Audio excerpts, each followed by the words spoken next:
Untuk hari ini kita ada meneruskan proceeding inquest dengan saksi Deponan ke-17 Puan Nora Aidora Ritisaidon, ahli kimia daripada Jabatan Kimia Malaysia, pakar DNA dengan pengalaman lebih 25 tahun dalam bidang forensik. Jadi saksi adalah ahli kimia yang mempunyai banyak pengalaman, pernah terlibat dalam kes-kes berprofil tinggi seperti MH17.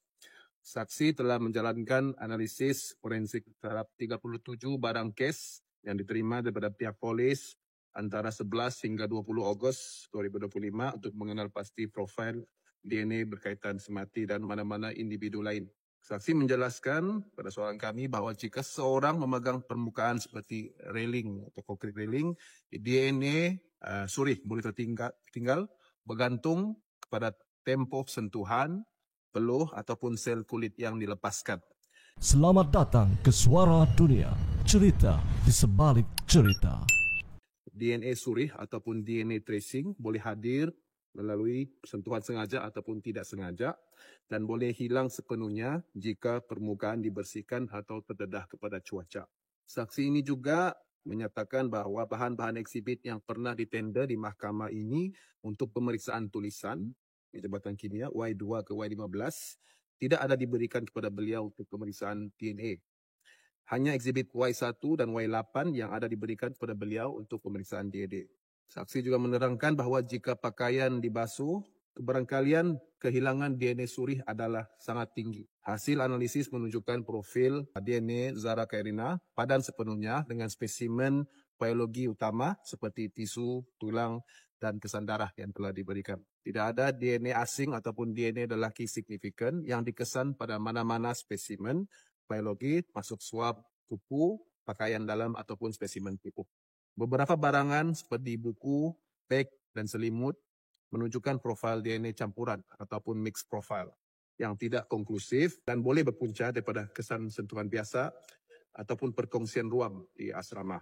Dalam barang kes Y8, lahan yang dikesan dengan kesan darah, analisis saksi menunjukkan 3 profil DNA, 1 utama, major dan 2 minor, menandakan kemungkinan lebih daripada 1 individu atas barang kes tersebut.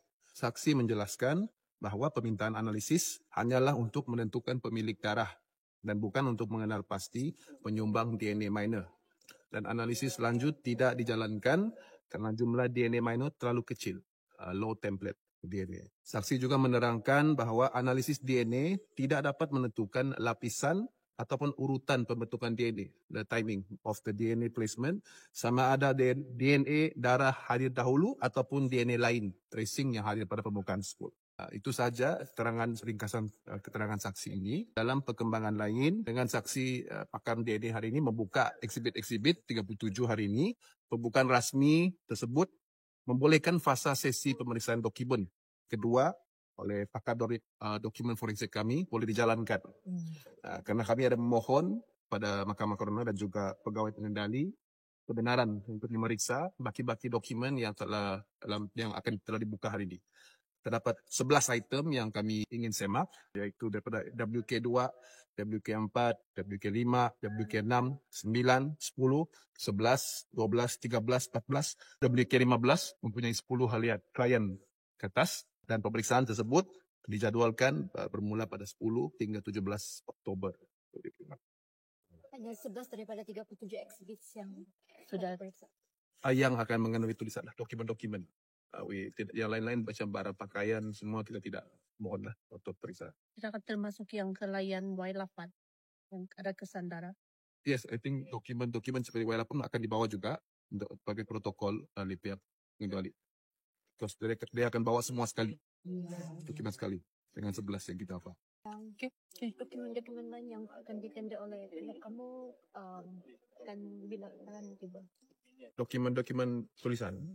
Dalam fase sesi pemeriksaan ini, kita juga akan membawa dokumen-dokumen yang dibekalkan oleh pihak Ibu Zara untuk pembandingan dan saya difahamkan selepas selesai sesi pemeriksaan dokumen kami, dokumen-dokumen yang akan dibekalkan juga akan dibawa untuk pemeriksaan dari Jabatan Kimia supaya mendapat satu pemeriksaan yang sama adil semua dokumen yang dibekalkan.